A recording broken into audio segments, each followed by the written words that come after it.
Packet का आ रहा है, कितने बिस्किट का पैकेट आ रहा है पार्ले जी का? 5 का। हम अपने साथी को धन्यवाद देंगे। बताओ पहले कितना बड़ा आता था और अब कितना बड़ा आ रहा है। इसलिए सावधान रहना, ये बीजेपी वाले इतनी महंगाई बढ़ा देंगे कि बाद में आपको एक ही बिस्किट का पैकेट मिलेगा। इसलिए सावधान हो कि नहीं सावधान हो? जहां हम किसान भाइयों को सावधान कर रहे हैं, वहीं हमारे नौजवान जानते होंगे कि जितनी भी इन्होंने परीक्षाएं लिखी, सब परीक्षा के पेपर लीक हो गए। कोई एक परीक्षा का पेपर लीक नहीं हुआ। अभी तक 10 से ज्यादा परीक्षाएं हुई हैं, उन सब परीक्षाओं के पेपर लीक करा दिए। और हमारे नौजवानों को याद होगा, अभी कुछ दिन पहले चुनाव से इन्होंने पुलिस की भर्ती के लिए बड़ा कार्यक्रम किया था और सरकार ने यह तय किया कि 2 दिन भर्ती की जाएगी, 2 दिन परीक्षा होगी। लेकिन जब परीक्षा देने गया नौजवान और परीक्षा देकर के जब घर लौटा तो पता लगा उसकी परीक्षा का भी पेपर लीक हो गया। अभी तक जितनी भी सरकारी नौकरी मिली है, जितनी भी सरकारी नौकरियों के पेपर हुए हैं, सबके पेपर लीक हो गए, सब परीक्षाएं रद्द हो गई। हम अपने नौजवानों को कहना चाहते हैं कि इन्होंने पेपर लीक नहीं हुआ है, बल्कि जानबूझ करके पेपर लीक कराया है। और पेपर लीक इसलिए कराया है जिससे कि नौजवानों को नौकरी न देना पड़े। नौजवानों को कहना चाहता हूं, अगर बीजेपी ने रिकॉर्ड बनाया है नौकरी न देने का, तो इंडिया गठबंधन भी रिकॉर्ड बनाएगा अपने नौजवानों को नौकरी देने का। जहां इन्होंने रिकॉर्ड बना लिया नौकरी छीनने का, तो हम लोग नौकरी देने का भी रिकॉर्ड बनाने का काम करेंगे। और वहीं अपने अग्निवीर के भर्ती के लिए तैयारी करने वाले नौजवानों को कहना चाहते हैं, ये अग्निवीर नौकरी आधी अधूरी नौकरी है, ये कोई पूरी नौकरी नहीं है, पक्की नौकरी नहीं है। हमारा नौजवान जो दौड़ करके तैयारी करता था फौज की, वो पक्की नौकरी और पक्की वर्दी पहनना चाहता था। ये अग्निवीर नौकरी जो 4 साल की है, हम समाजवादी लोग कभी स्वीकार नहीं कर सकते हैं। हम अपने नौजवानों को कह के जा रहे हैं, जिस समय सरकार बनेगी 4 जून को, अग्निवीर व्यवस्था हमेशा हमेशा के लिए खत्म हो जाएगी। न केवल अग्निवीर व्यवस्था खत्म होगी, बल्कि फौज की नौकरियों को बढ़ा करके, और जो सरकारी नौकरियां 30 लाख खाली हैं, उन 30 लाख नौकरियों को और फौज की नौकरी बढ़ा करके अपने नौजवानों को नौकरी देने का काम आने वाले समय में होगा। इसलिए आपसे हम निवेदन करने आए, अपील करने आए हैं। आपने वो समय भी देखा जिस समय इन्होंने राशन बांटने का काम किया था। जिस समय 2022 का चुनाव था, बीजेपी वाले बहुत गरीबों को राशन दे रहे थे, चने की दाल दे रहे थे, चना दे रहे थे, रिफाइंड तेल भी दे रहे थे, नमक भी दे रहे थे। और जब वोट मिल गया, सरकार बन गई, तो बताओ आज राशन में क्या दे रहे हैं गरीबों को? बताओ राशन में क्या मिल रहा है गरीबों को? न जाने क्या दे रहे हैं राशन में।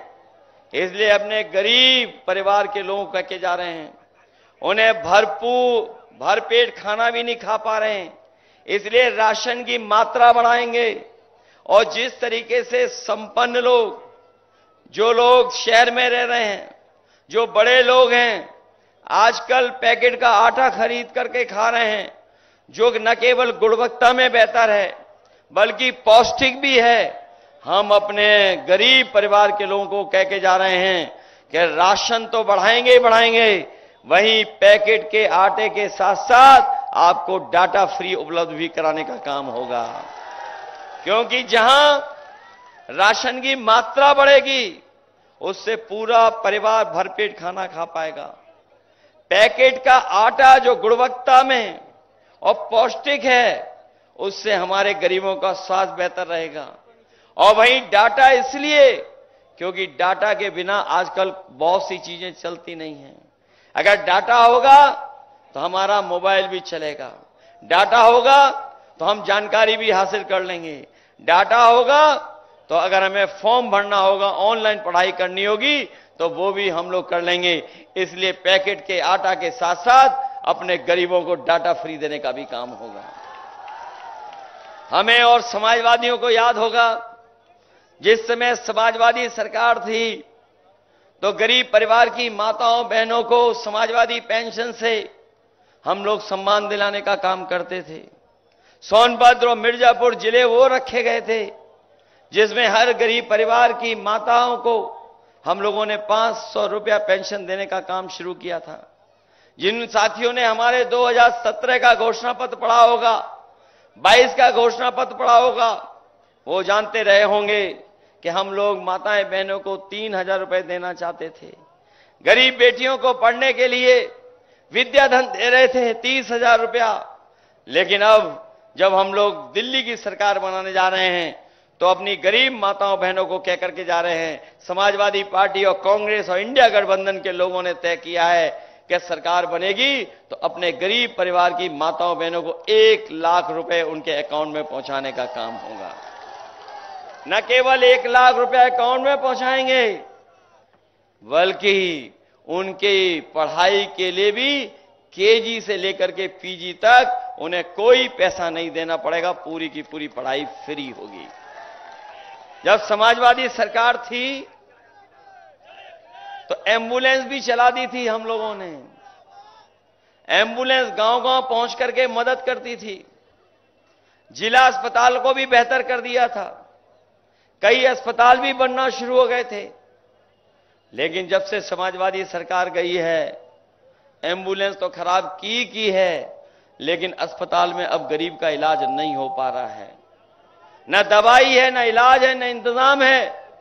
इसलिए गरीब परिवार के लोग कह के जा रहे हैं कि समाजवादी पार्टी इंडिया गठबंधन तय किया है कि आने वाले समय में सरकार बनेगी तो अस्पतालों को, मेडिकल कॉलेजों को इस तरह बनाया जाएगा जिससे हमारे गरीबों का इलाज पूरा का पूरा फ्री होगा, एक भी पैसा उन्हें देना नहीं पड़ेगा। वैसे तो दिल्ली वाले और लखनऊ वाले लगातार प्रचार कर रहे हैं, लेकिन उन्हें हिसाब किताब जो देना है वो 10 साल दिल्ली का और 7 साल उत्तर प्रदेश सरकार का। बताओ कितने साल से सरकार है बीजेपी की? अगर दिल्ली की 10 साल की है और उत्तर प्रदेश की 7 साल की सरकार है तो बताओ कितने साल हो गए सरकारों में इनको?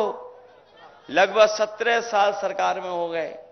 बताओ 17 साल की सरकार में अगर किसी के गरीब के जीवन में कोई बदलाव आया हो तो बता दो सरकार की तरफ से। कोई बदलाव नहीं आया। और जहां बेरोजगारी बढ़ाई, महंगाई बढ़ाई और महंगाई आसमान पे पहुंचा दी। कोई कल्पना नहीं करता था कितनी महंगाई बढ़ जाएगी, महंगाई यहां तक पहुंच जाएगी। न केवल महंगाई बढ़ाई बल्कि हमारे साथियों को याद होगा कि समाजवादी सरकार थी तो पुलिस को चलने के लिए 100 नंबर देने का काम हुआ था। और 100 नंबर इसलिए दिया था कि दूर दराज अगर कहीं कोई घटना हो जाए, कोई तकलीफ परेशानी में उलझ जाए तो वो फोन मिलाए और पुलिस उसकी मदद के लिए पहुंच जाए। लेकिन हमें देखने को मिला है जब से 100 नंबर वाली पुलिस की गाड़ी सरकार ने 112 कर दी, हमारे पुलिस के भाइयों को भी लगा कि उन्हें भी अपना रेट बढ़ा लेना चाहिए। बताओ रेट बढ़ा दिया कि नहीं बढ़ा दिया? हम अपने इन्हें खाकी वर्दी पहनने भाइयों को भी सावधान करने आए हैं। अभी तो फौज की नौकरी हुई है 4 साल की। अगर बीजेपी की सरकार आ गई तो इन खाकी वर्दी वालों की भी नौकरी 3 साल की हो जाएगी। कभी कभी पत्रकार साथी पूछते हैं ये कैसे संभव है, तो हम उनसे पूछते हैं बताओ क्या आपको पता था कि हवाई अड्डे बीजेपी बेच देगी? क्या आपको पता था कि बंदरगाह बेच देगी बीजेपी? क्या आपको पता था कि बैंकें बिक जाएंगी? क्या आपको पता था कि सरकारी नौकरी संविदा पे चली जाएंगी? क्या आपको पता था कि इलाहाबाद बैंक इकलौती उत्तर प्रदेश की बैंक थी, वो बिक जाएगी? क्या आपको पता था कि सब चीजें बेच करके वो निजीकरण हाथों में दे देंगे? क्या आपको पता था कि जीएसटी लागू करके हर चीज महंगी हो जाएगी? और क्या आपको पता था कि रात में एक दिन नोट बंद हो जाएंगे और नोटबंदी कर देंगे? तो पत्रकार साथी कहते हैं उन्हें नहीं पता था। अगर उन्हें नहीं पता था तो हम बताना चाहते हैं कि अभी तो फौज की नौकरी 4 साल की है। ये बीजेपी वाले सरकार में आ गए तो खाकी वर्दी पहनने वालों की भी नौकरी 3 साल की हो जाएगी। और याद कीजिए आप लोग, हमें और आपको सबको वैक्सीन लगवा दी। बताओ वैक्सीन लगवाई कि नहीं लगवाई? कोई बचा जिसने वैक्सीन नहीं लगाई? केवल हम बचे जिन्होंने वैक्सीन नहीं लगवाई। हो सकता है एक आध और हो मेरे जैसा, लेकिन बताओ आपने पढ़ लिया अखबार में कि नहीं पढ़ लिया? आपने अखबार में पढ़ लिया होगा और अब तो सबको जानकारी हो गई है कि जिन्होंने वैक्सीन लगवाई है उन्हें बीमारी भी होगी, दिल की भी बीमारी हो सकती है, जल्दी हार्ट अटैक भी हो सकता है। और जब ये जानकारी आ गई तो कंपनी वाले कहते हैं कि जो वैक्सीन हमने लगवा दी है वो हम वापस ले लेंगे। हमें कोई बताए जो वैक्सीन शरीर में चली गई वो वापस कैसे ली जाएगी? कोई अगर व्यवस्था हो तो हमें बता दो। और न केवल वैक्सीन लगवाई इन्होंने, हमें आपको तो लगवाई, खाकी वर्दी पहनने वाले और अधिकारियों को तो जबरदस्ती लगवा दी। वो लगाना नहीं चाहते थे लेकिन उसके बावजूद भी जबरदस्ती लगा दी। और अब तो जानकारी वो भी मिल गई होगी कि वैक्सीन वालों से इन्होंने चंदा वसूल लिया। बताओ पैसे का कमीशन ले लिया कि नहीं ले लिया? न केवल इन्होंने वैक्सीन वाली कंपनियों से लिया है बल्कि बड़ी बड़ी कंपनियों से इन्होंने पैसा ले लिया। ये बीजेपी वालों ने बड़े बड़े जो कारखाने चलाने वाले लोग हैं, बड़े बड़े उद्योगपति हैं, हम और आप अगर चंदा देते हैं तो कुछ हजारों में देते हैं, लाखों में दे देते हैं, करोड़ों में कोई नहीं देता है। लेकिन भारतीय जनता पार्टी ने ईडी, सीबीआई, इनकम टैक्स का डर दिखा करके बड़े बड़े उद्योगपतियों से चंदा वसूलने का काम किया। किसी से 1000 करोड़ ले लिया, किसी से 600 करोड़ ले लिया, किसी से 500 करोड़ ले लिया, 400 करोड़ ले लिया। और जब कभी भी इनसे कोई पूछे कि इलेक्टोरल बॉन्ड वाली बात बता दो तो इन भारतीय जनता पार्टी के लोगों का बैंड बज जाता है। इनकी पोल खुल गई है, तब से ये इलेक्टोरल बॉन्ड के बारे में बात नहीं करना चाहते हैं। बताओ इलेक्टोरल बॉन्ड से बीजेपी के लोगों की भ्रष्टाचार की पोल खुल गई कि नहीं खुल गई? और इतना पैसा किसी ने नहीं वसूला होगा जितना इन्होंने उद्योगपतियों से पैसा वसूल लिया। और जो पैसा वसूला है, भ्रष्टाचार तो किया ही किया है, लेकिन उसकी वजह से हमें और आपको महंगाई का सामना भी करना पड़ रहा है। यही प्रधानमंत्री, देश के बीजेपी के लोग फ्री सिलेंडर दे रहे थे। बताओ सिलेंडर का क्या हुआ जो फ्री मिल रहा था? कोई भरवा पा रहा है क्या?